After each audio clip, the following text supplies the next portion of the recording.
Hello, welcome to Raymond Castile's basement of horror. Today we're going to look at these. These are battery-operated walking monsters, and they ring a bell.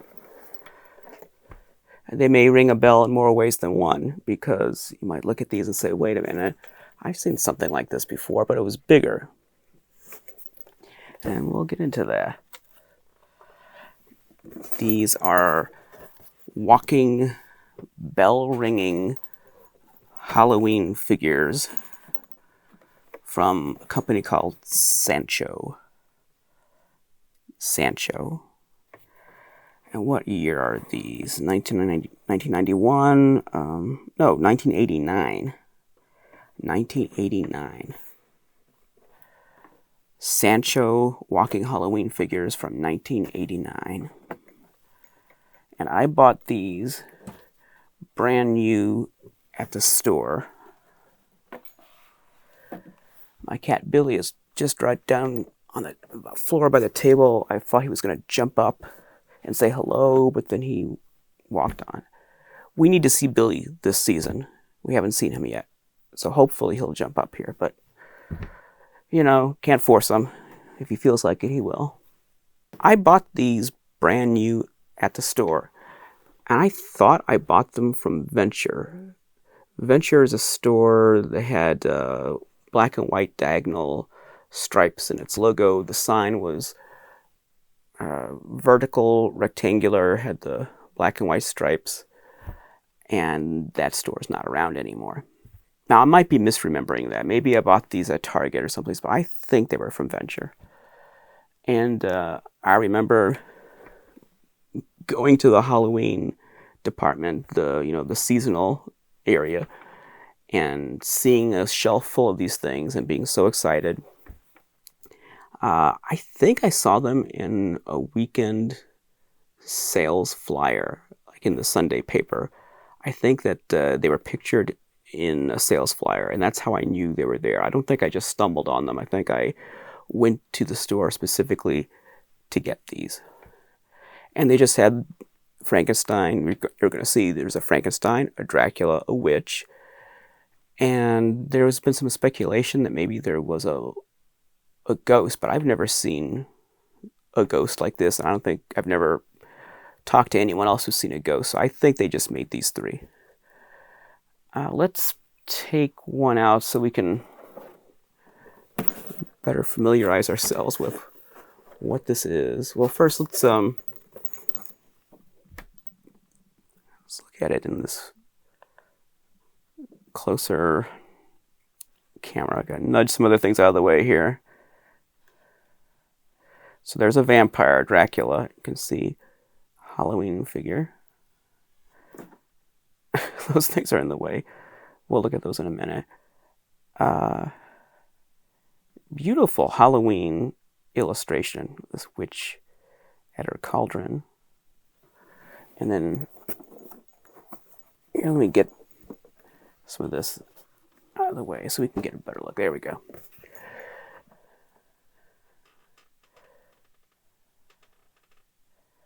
Wonderful, wonderful 80s Halloween illustration. No, it's not, 1930s or 40s or whatever, but the 80s Halloween illustrations have their own charm and beauty. It was a very particular moment in Halloween history when things looked like this in the late 80s into the early 90s.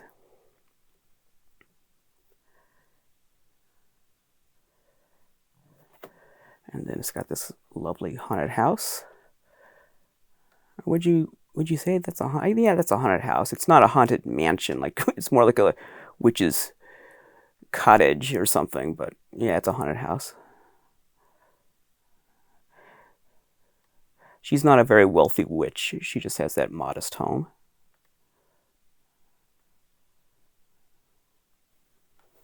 And then on this side,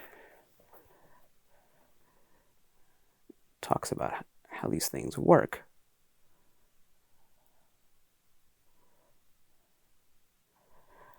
And it's my intent to show you these things in operation. That's what I intend. So they've each been out of these boxes once when I first got them in 1989. But I don't think they've been out since. This is the first time they've been out. So do they still work? I don't know. Oh, he's so cute. Look at him. He's so cute. Look at this little guy.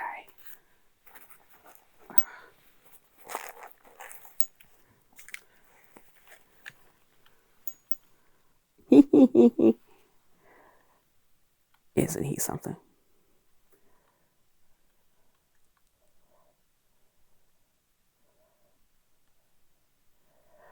It's like the tall man in Phantasm got hold of Dracula and compacted him down into a phantasm dwarf. But then he would have a hood in that case. But he hasn't received his hood yet. His cloak.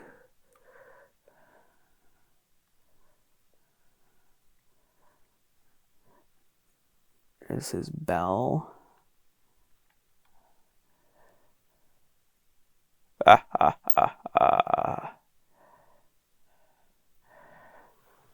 This little Dracula, I think instead of biting you on the neck, he probably bites you on the ankle.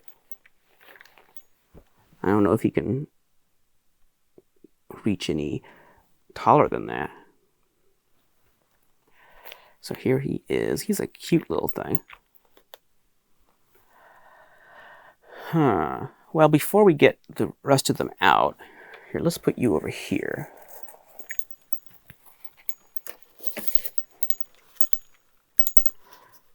Oh, he's so cute. We're going to have to get this cloth off of here to make them walk. So, we just saw that little guy. What is this?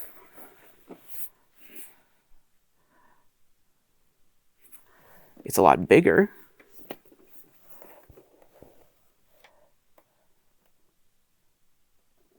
I mean, it looks similar, doesn't it? And no, that gold chain is not original. As far as I know, it's not original. What is this thing? Well, this bigger one is made by a company called Telco. And Telco made animatronic robotic figures in the 80s and 90s. So there's the vampire, there's a pumpkin-headed ghost, there's a witch, there's a Frankenstein. And Telco made a lot more than that. A lot more than just those figures or this size. This is the smaller size Telco. This is only, how big is this fellow? Is he 17 inches?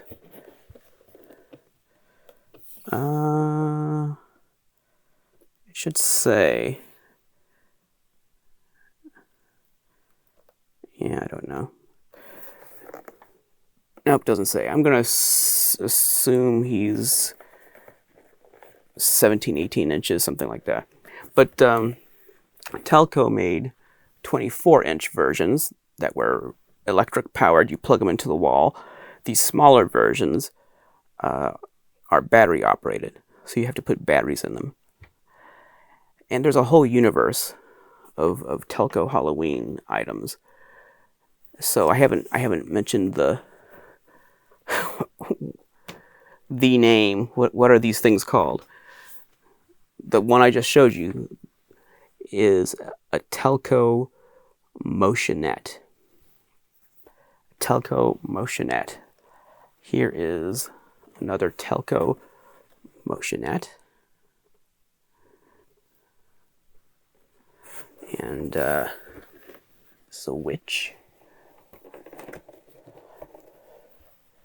There's that name, Motion-ettes. The Motion-ettes of Halloween. This is a Telco Motion-ette. And you can see her broom is still taped to the inside of the insert there. I'm surprised that tape is still holds. I'm surprised it hasn't dried up and the broom hasn't fallen off. The broom is still taped to the insert. And there she is. Cute little witch. So this is another battery-powered Telco Motion-ette.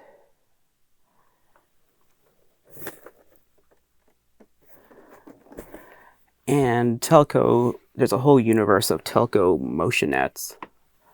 These orange boxed ones, and then later black boxed Universal Studios monsters and generic characters.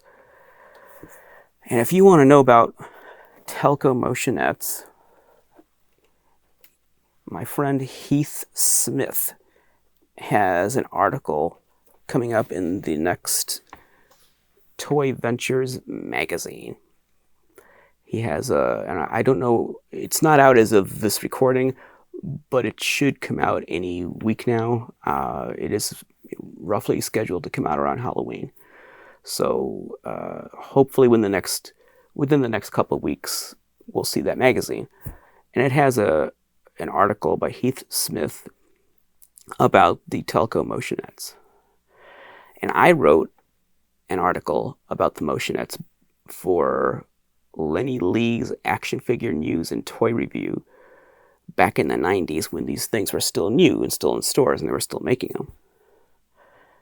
And I'm not aware of another major article published about these things, these Motion-ettes, until now, until Heath Smith's article that's about to come out. And I haven't seen it. I'm sure it's good, but I haven't seen it. I know he's got a lot more to say about Motion-ettes than what you're going to find in the article. So hopefully this will be the first of multiple articles about the Motion-ettes. So maybe he should just write a book about it. He's very knowledgeable, and he's got a fantastic Motion-ette collection, much better than mine. I started collecting the Motion-ettes in the 90s when they were still making them. And eventually I'll do a proper Motion-ette episode. This is not it. But I was really big into them for a while. But I stopped after, I don't know how many, I get a dozen or so, because they're just big. If you think these are big, the full-size Motion-ettes, you imagine a much bigger box, several inches taller, wider, thicker. And they're hard to store. And prices just went nuts. I got as many as I could when they were new, but then right away on the aftermarket, the prices just went up and up and up and up. So I couldn't keep up with it. And they eat up a lot of space. And I know there are super collectors of Motion-ettes that just have rooms filled with Motion-ettes. They have them out of the box on shelves, and they turn them all on at the same time, and they're all moving and eyes lit up and making noise, and it's quite a sight. So I'll leave the Motion-ette super collecting to those dedicated individuals. I have a few nice Motion-ettes, and so last season, you might remember, we took a look at the 21-inch Universal Mummy. It's one of the rarest of all Motion-ettes. And we took it out of its box and turned it on and saw it work and had a good old time with the Mummy. And if you're saying, hey, wait a minute, I don't remember that episode. When did you do that? Well, it was a surprise.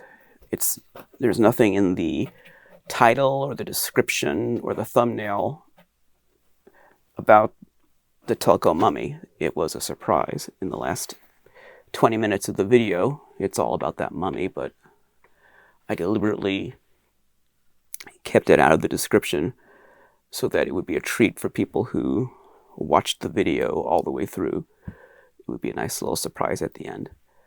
So now here we're revisiting the Motion-ettes again. but they're really here as an intro to those walking figures. Now, here, look at this guy. This is an actual Telco Dracula. That chain was on when he had that when I bought him. That's not original, but I think somebody obviously used this on Halloween and loved this little guy and decided he needed some bling. So I'm not going to take it away from him. That's his necklace. But that didn't come stock from the factory like that. So they move around and they make noise. And this one looks like he has light up eyes.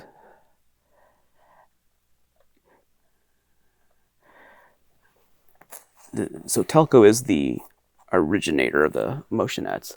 Now let's look at this. This is the Sancho Dracula. Looks like basically the same thing, right? Here's Telco Dracula and Sancho Dracula. Very similar. Not identical, but very similar. So what did Telco have to do with this little Sancho? Is there a connection? Is it just a knockoff? For a long time, I assumed that the Sancho stuff was just a complete knockoff of the Telco stuff, and that was the long and the short of it. They were knockoffs. But Mr. Smith has found some information to the contrary. Yes, they were knockoffs, but there's more of a connection between Telco and Sancho than we thought. I'm going to use some notes here. There was another company called Tang's, Tang''S,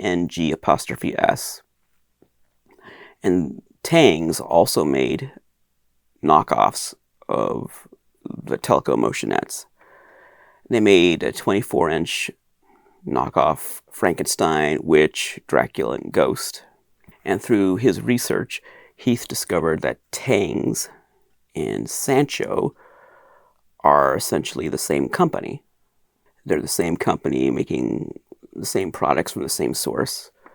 They're the same company, and Tang's had the same address as Telco. So Tang's and Telco apparently shared the same headquarters address. And he went into a lot more detail than that, more than I'm going to go into here, but the point is that Sancho is not, and also Sancho made some taller battery operated ones. And let's take a look, because Heath gave me some pictures here. Here's a photo of a 24-inch electric Tang's Dracula. And then we have the smaller battery-operated Sancho Dracula. And then we have the walking Sancho Dracula, like the one I've got here. So the big one is Tang's, the medium one is Sancho, and the smaller one is also Sancho. And then here's a little bit of video of the medium battery-operated Sancho Dracula on a car hood. There he is operating. And this Frankenstein in the middle of this picture is made by Tang's. That's a Tang's Frankenstein. So that's all videos and photos that Heath sent me, illustrating the connection between these things. So I'd always assumed that these were just knockoffs of Telco Motion-ettes, but in fact there is some connection between the Telco company and these. So this is more than just a knockoff of Telco. This is somehow it's connected to Telco. Well, he's a cute little guy. Whatever the lineage is, it's still kind of a mystery. This guy is made in Taiwan. This little fellow's made in Taiwan. And let's look at the Telco Dracula. I think he's made somewhere else. Yeah, so the Telco Dracula, this guy, he's made in the Philippines. So they are not made in the same factory. And the Telco Dracula is 1990. They made him earlier than that, but this particular one's from 1990. So the year after this little guy. So it's an interesting interconnection. I mean, how are these companies connected? I always thought you had Telco, which was very successful with Motion-ettes, and then you had all these copycat companies making their own versions of the Motion-ettes, and maybe they were dealing with the same company, the same manufacturing plants, the same factories, which I thought would be in Hong Kong, and maybe they just were using the same molds or whatever. But no, there seems to be a lot more interconnectivity between these companies, linking back to Telco, and obviously those two are not made in the same factory. One's Philippines, one's Taiwan, so there's a lot more intrigue there, and hopefully Heath will continue researching that and figuring out how it all fits together. So let's talk about Telco a little bit. The original company that made these things. Telco was founded in 1984, and in 1986 they introduced the first Motion-ettes, but they were Christmas Motion-ettes. In 1987 they introduced the Halloween Motion-ettes, and that's when things really took off. Their total sales in 1986 were $780,000. So Telco in 86, total sales $780,000. In 1990, their total sales were $12 million. 4 years later, $12 million. And then just 1 year later, in 1991, their total sales were $20 million. And I don't have sales figures going into the 90s. I know they had a projected goal of $40 million, I think in 94, but I don't know if they met that or not. I interviewed a Telco vice president in the 90s, like around 93, 94, for that magazine article, and that's where I got this sales information. And he told me about the history of the company and what their goals were, why they were doing what they were doing. They wanted to take the animatronics that people saw in amusement parks, like Disney World, Disneyland, or even something like a haunted attraction, or a fun house. They wanted to take that kind of those animatronics that people went out of their house to a special place and bought a ticket to go see. They wanted to bring that home. They wanted to bring that experience into the home so that you had your own animatronics.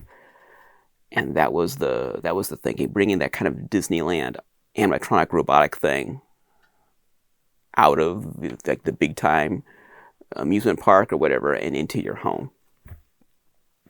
And no one had really done that before. They were the innovators with that kind of a product. No one had gone that far with this kind of stuff, this holiday robotic, characters moving around, and they had all different varieties, but some had light up eyes, some didn't, some made noise, some didn't. They all moved their arms though, and they got fancier and fancier as the years went by, and the line became more and more successful. And not long after that success, you had all the copycats, all the what I would call the knockoffs. Even Topstone, which is a company I'm very interested in, known for the rubber masks, they made knockoff Telco Motion-ettes, their own brand of Motion-ettes. But as Heath discovered, a lot of these other knockoffs got their product from the same source. So even though different companies put their name on it, a lot of this stuff seems to have come from the same source. So I'll leave the details on that for what would hopefully be a future article by Heath going into more detail about the world of Telco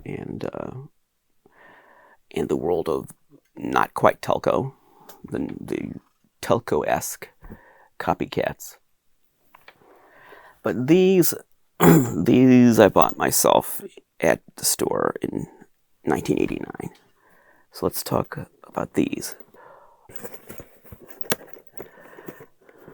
Let's see here. Like I said, they haven't been out of these boxes since '89. I did take them out when I first bought them, and I put batteries in them to see how they worked. But I just did that one time, and then put them right back in the boxes, and I haven't messed with them since. Here's the witch. She's a little discombobulated from being in that box. You can see her hat is all smashed flat. I'm not going to try to puff that up. I mean, I like it like that because that's the way it is in the box. I mean, I don't want to make these look used. I want them to stay minty, unused as much as possible. So that's how she looks in the box. Fresh out of the box. There she is. And they all have these same monster hands. These weird kind of hands. There's a bell. They all have the same feet.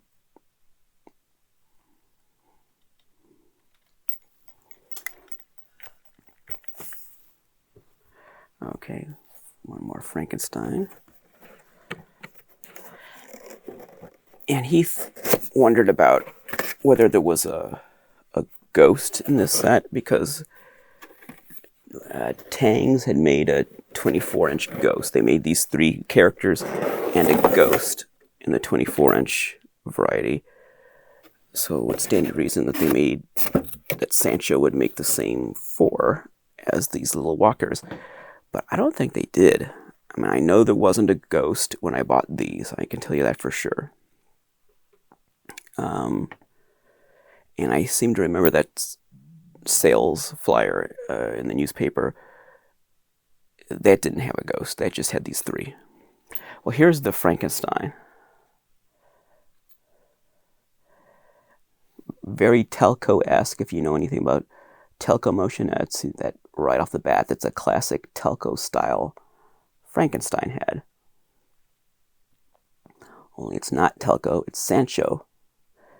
But is it connected to Telco? I mean, there's evidence that it is. There's his very rudimentary costume. The bell. This is the first one where you can really see the bell. Now, I said they all had the same monster hands, but that's not... I don't know. Is that the same as the other ones?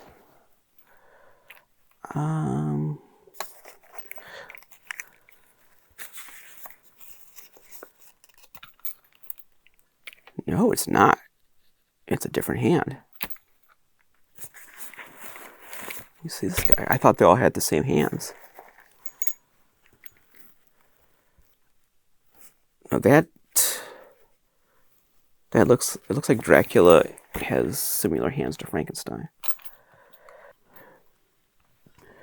So Frankie here has unique hands. They're that kind of purple color. And he's holding his bell in that hand. And the color of the hands matches the color of the head. So that's cool. They could have given them all the same hands, the same color, but they went the extra mile to make these better quality than that. The back of his neck looks interesting. You can see this area exposed. That zipper doesn't go up any higher than that.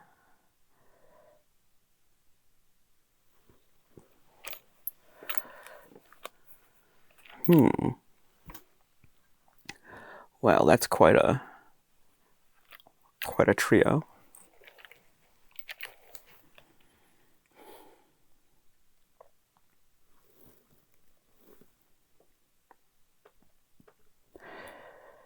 Okay. All right, let's put some batteries in these.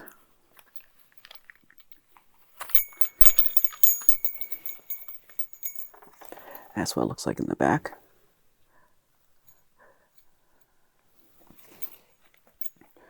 And luckily I don't have to use a screwdriver.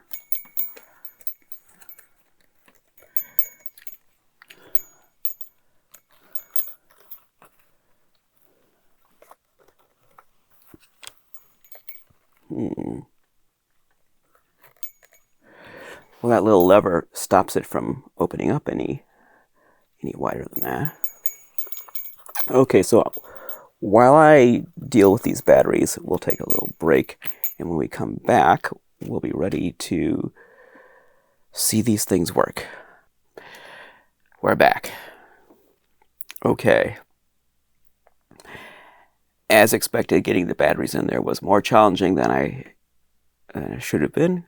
They're very cheaply made. It's not like a toy from Hasbro where the compartment opens and the batteries go right in, and it closes, and everything works the way it should.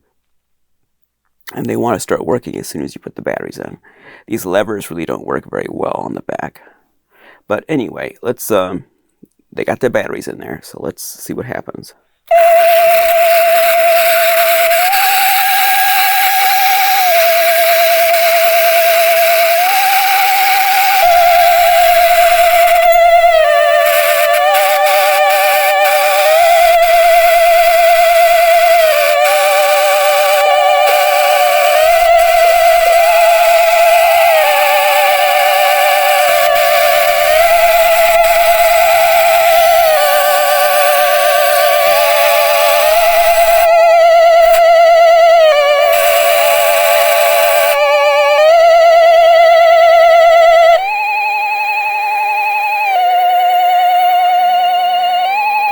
Hello, guy.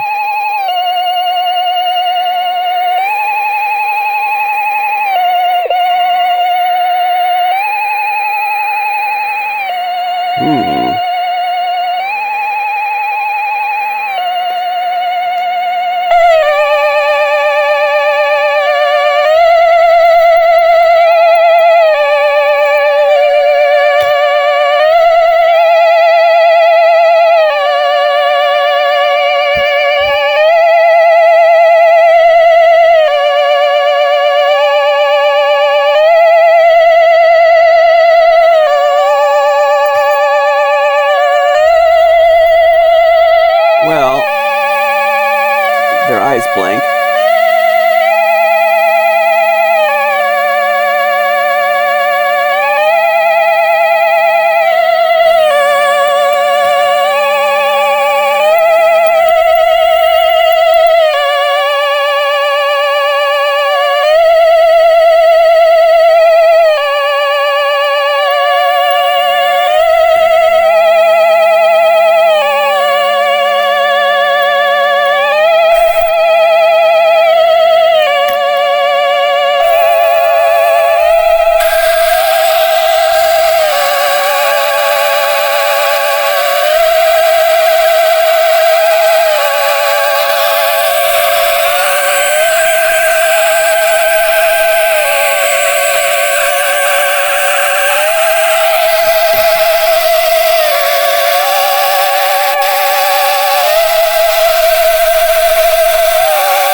Okay, so I'm holding onto these levers.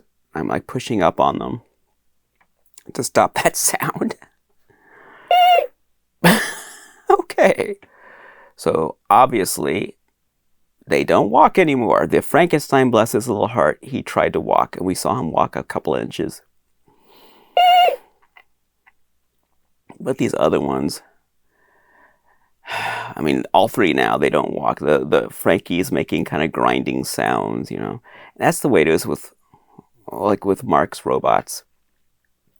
These are not Mark's robots, but stuff like the Mark's Frankenstein, you know, Yeti, and all those cool battery-operated '60s toys, and all the robots and everything. If you don't use them and put batteries in them and make them operate every now and then, they freeze up. So even these much lower end, you know, junky Halloween items, they do the same thing. I mean, they're just like the Mark's robots. If you don't use them, they freeze up. And I bet someone who knew what they were doing could. I mean, these are screwed together. It looks like, so someone could probably unscrew it and take them apart and get them working again.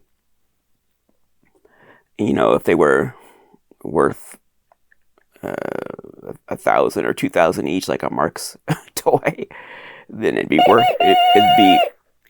worth it to send them to a restorer to do that. But since they're really only of, to me, sentimental value and, you know, value as curiosities, if you're a Telco collector and you're a completist, you know, you want something like this, but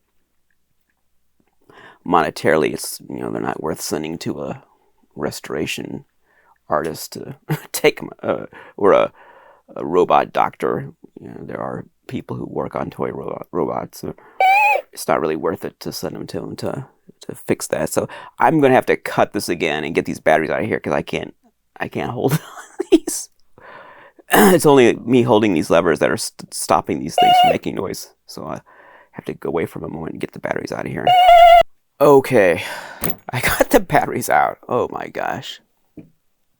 And yes, they wailed and wailed and wailed the whole time as I'm trying to get these batteries out of here. Okay. Well. So unfortunately, you did not get to see them walk, except for Frankie. He walked a little bit. That's how it goes when you try out toys that have been in a box for 30 years.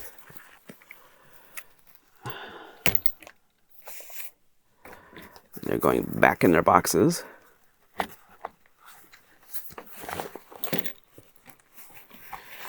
And, you know, it was difficult to get the batteries in. So I'm wondering if that is with the Dracula and Witch, if that was part of it, that maybe batteries are, dimensions are not exactly what they were 30 years ago. I mean, I've had that happen where I'm putting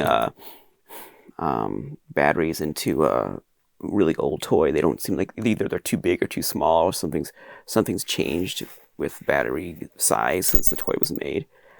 I've had issues plugging audio cables into synthesizers where, like old, 40-year-old synthesizers, where the cable is just a hair, the plug is just a little too big or too small, or something's not, something's changed in all these years.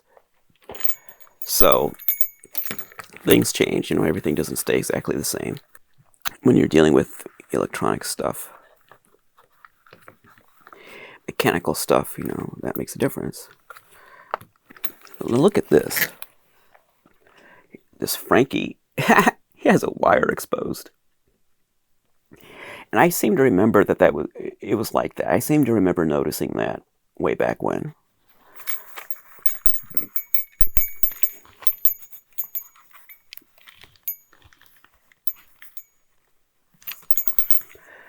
And it looks like he's cracking right there.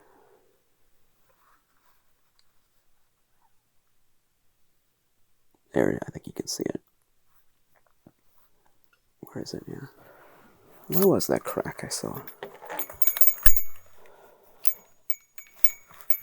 Yeah. Yeah, that's not supposed to be there. Right there. So, I don't know if it was cracked like that from the start or if that happened over the years from stress on the plastic.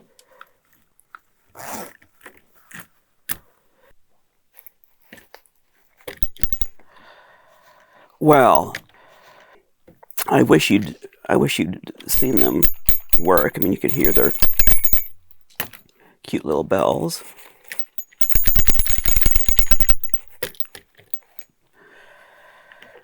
I'm sure there's someone who could get these to work, but like I said, I mean, they're... Oh, wow, this wheel's kind of... Maybe that's part of the reason. The wheel's kind of stuck there. Well, anyway. Yeah, I can feel these wheels. They're not passive. There's like a... They only go in one direction. Yeah, there's like a mechanism in the feet that I think probably spins the wheels. Well, that was a little bit anticlimactic. I wish I could have shown you something more. I was imagining these things, you know, walking forward, and really cute money shot of the Halloween monsters walking forward, ringing their bells, but you know, that didn't happen. Well, let's see what kind of batteries he takes. If I can. He's missing his battery cover. This is the Telco one. Will these fit in here?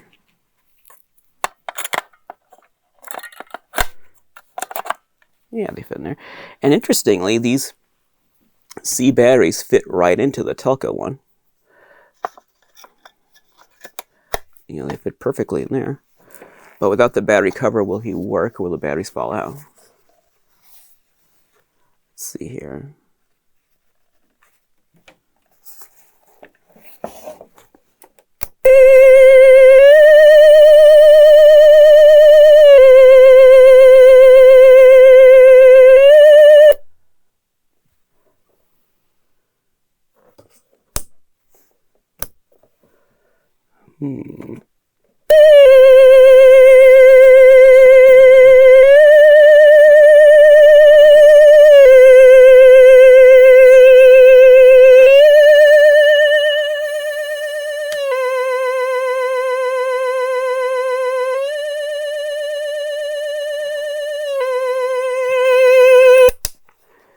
I'm still, you know, I thought it was all over COVID, but something's still there. Let's see here. Okay, so it's on. Is it motion? Is it nose? Yeah, it's not.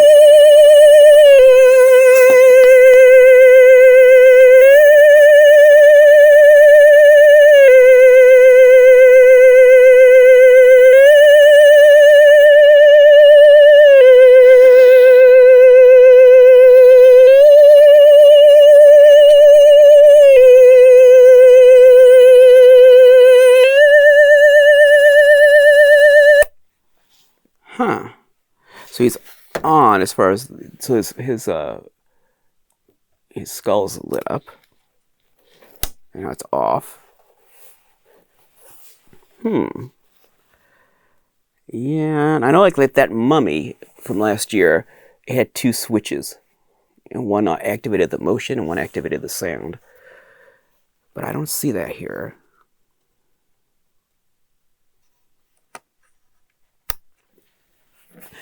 I think at this point he should be moving but not making sound. And then when you switch it one more way, the sound starts. But he's not moving.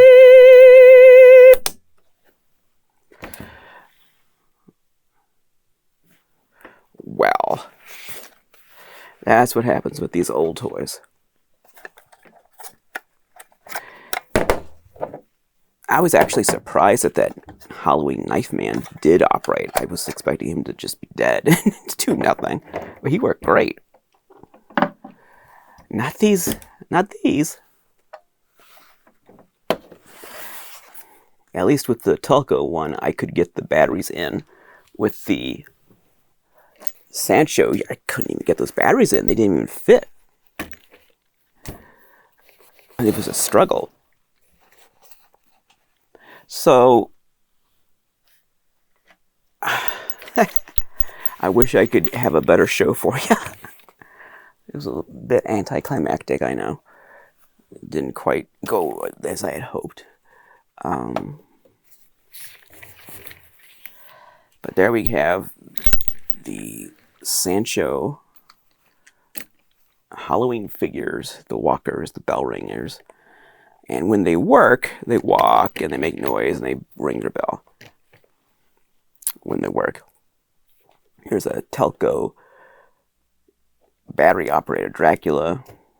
And when he works, his head moves and his arms move and his skull and his eyes light up.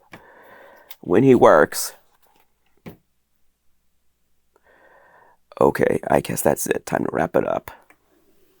Yeah, time to wrap it up. All right, well, thanks for thanks for watching. I'll be bringing more Halloween stuff to you very soon, and hopefully it'll work a little better than this.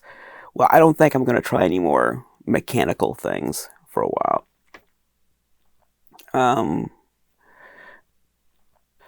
Yeah. But they look cool, don't they? I mean, they look nice, and their boxers are cute, and they're very cute. And, it's a time that I am nostalgic for. Even though this was just past my childhood, and it was my early adulthood when these things were out. But still, I mean, it was an interesting time. It was an interesting time for Halloween. It was after the Tylenol problem, where the Halloween costume companies got together, and we have to rebrand Halloween. We have to angle Halloween a different way, because Halloween was in danger of ending, because the Tylenol thing had everyone scared of strangers and having their kids eat candy. But the Halloween manufacturers got together and saved Halloween by repositioning it. And it was after that it really blew up, because then it was no longer just a children's holiday. It was an adult holiday. It became an adult and young adult, teens and adults. It became a holiday for older people to go to costume parties and dress up and party and drink and so on. And still to this day, and go to like haunted attractions. And to this day, it's still as much an adult holiday as a kid holiday. Whereas when I was a child, it was exclusively for kids. It was a children's holiday. Now, if anything, it seems like it's shifting more and more away from kids to adults, which is a shame. Because trick-or-treating, it depends where you live. Some people never get any trick-or-treaters. Other people get a lot of trick-or-treaters. But I think, in general, trick-or-treating, going door to door, seems to be in decline. And things like trunk-or-treat is ascending. But I don't know. I don't know.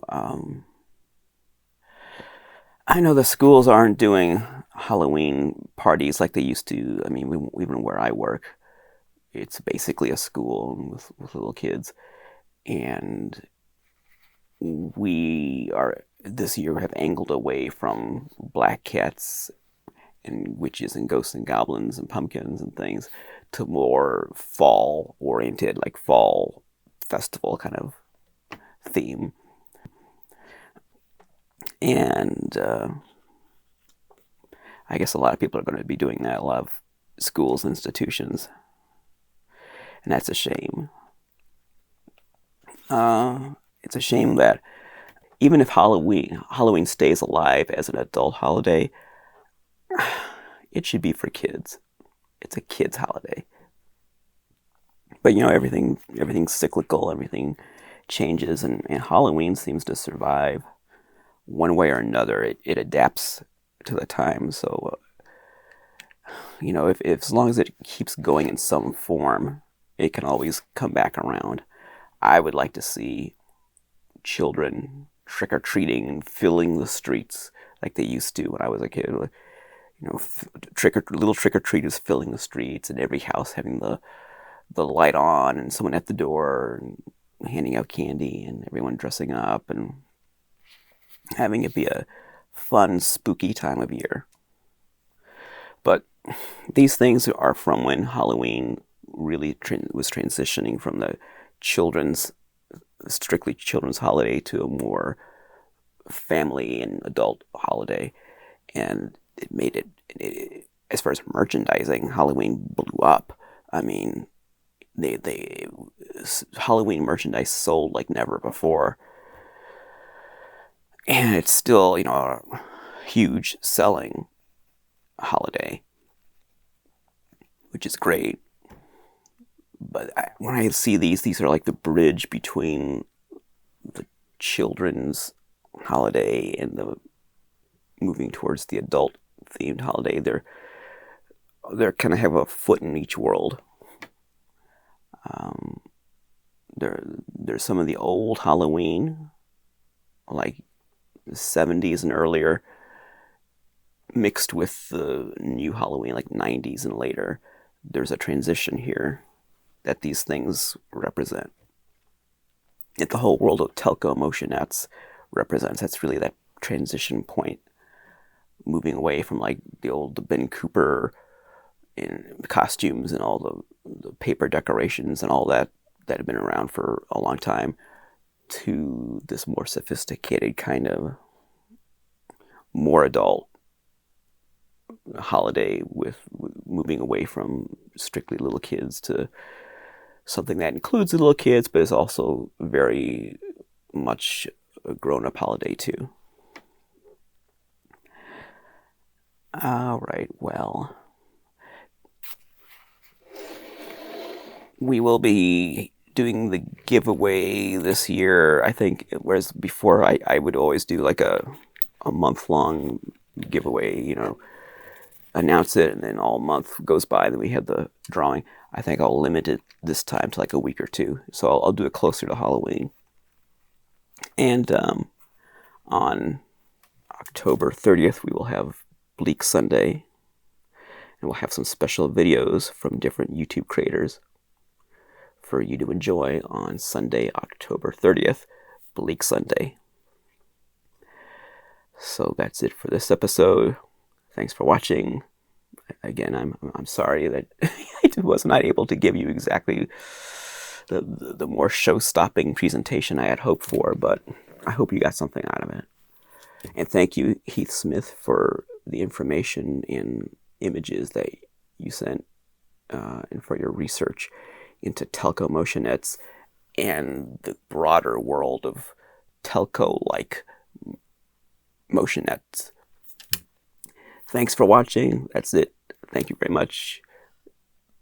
Until next time, the one who dies with the most toys is dead.